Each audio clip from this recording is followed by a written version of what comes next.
Wel, bore da i chi. Mae'n dydd Mercher ac wrth gwrs mae'n anmeddwl diwrnod mawr i ferched y Wawr yn yr Eisteddfod Genedlaethol. Dwi'n eistedd fan hyn yn y garafan ond yn anffodus tu fas y tŷ. Mi fydden ni erbyn hyn wedi cael yn efo yn Llywydd Cenedlaethol. Ond na ni, mae 'da fi flwyddyn arall nawr i fwrw ym mhrentisiaeth ac i ddysgu'r awennau fel petai.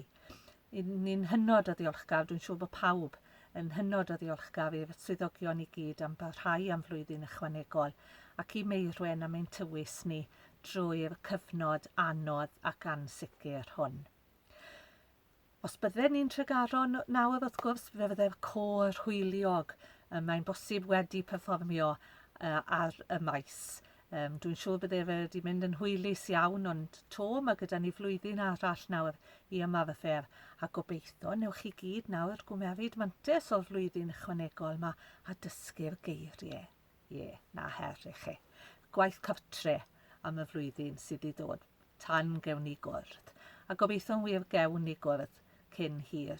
Am y tro beth bynnag, dwi'n siŵr newch chi gyd barhau i fwynhau'r arlwy Rhithiol sydd gyda ni ar eich cyfer chi, a gallwn ni fwynhau'r Eisteddfod drwy y cyfryngau cymdeithasol, y teledu a radio.